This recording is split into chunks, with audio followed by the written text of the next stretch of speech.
Salut, bienvenue au Club électrotechnique amateur. Aujourd'hui, je vais vous parler de charge électrostatique, le mouvement surtout.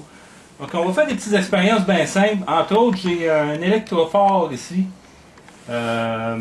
qui est utilisé pour vérifier les charges. On sait que deux charges pareilles, le plus, vont avoir tendance à s'éloigner et les plus-moins vont faire l'inverse. Donc, pour démontrer ça, on va tout simplement prendre un morceau de styrofoam comme ça. Puis je vais le frotter dans mes cheveux, juste pour vous démontrer qu'on peut accumuler des charges sur un morceau de styrofoam. Puis vous allez voir les deux feuilles s'éloigner l'un de l'autre. Donc si je frotte un peu, on se rend compte qu'effectivement ils s'éloignent. C'est intéressant. On voit que les humains, on accumule des charges, surtout sur notre corps. Donc ça, c'est le principe de l'électrophore.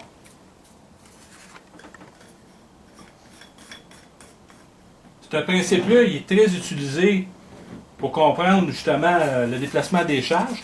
Si on y va avec un autre principe qui est le fun aussi, c'est le mouvement. Ici, j'ai simplement une paille. Vous avez deux petits morceaux de métal qui ont été installés de chaque côté. Dans le fond, c'est des feuilles d'aluminium, du papier aluminium, qui sont placées à chaque extrémité. Ils sont placés pour donner une forme comme ça qui va agir un peu comme une hélice. Vous avez un trou dans le milieu, ça a été coupé ici. Puis, pour être capable de faire tourner ma paille, on voit le principe ici. J'ai tout simplement mis un tuteur en bois avec une tige d'un stylo. Puis, en pesant un peu dessus, on peut donner de la forme sans défoncer le plastique. Puis, ça va se tenir en équilibre. Donc, on peut facilement la faire tourner. Qu'est-ce que je vais vous démontrer là-dedans? Ici, j'en ai différentes grandeurs. On va prendre la plus petite qui est ici. Qu'est-ce que je vais vous démontrer? C'est que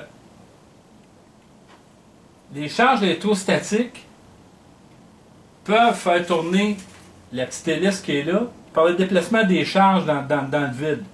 C'est que lorsque les charges vont être appliquées sur un côté, l'effet de pointe qu'on appelle, il y a comme une pointe au bout de mon papier aluminium, va faire que les charges vont se vider à travers l'air.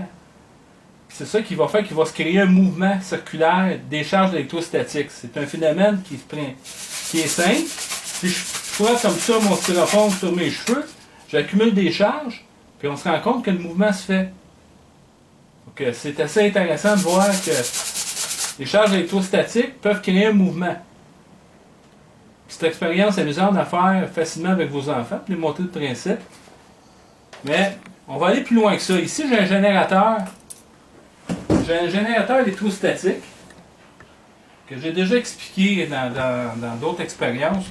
Générateur de Van de Graaff. Donc, vous avez ici,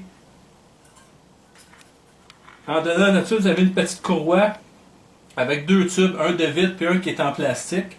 Puis le déplacement de la courroie dans le tube par rapport à des brosses connecteurs, on accumule des charges, puis on les ramène au-dessus de la sphère qui est ici. Okay? La sphère qui va accumuler les charges.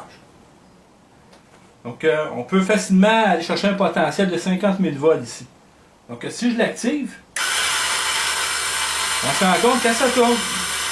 Si je la rapproche un peu, on voit qu'il y a vraiment un déplacement de charge qui se fait. Donc, il y a un mouvement grâce à l'énergie électrostatique.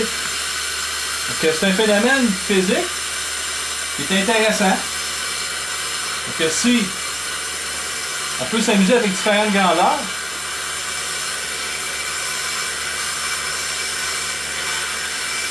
un peu de difficulté avec celle-là.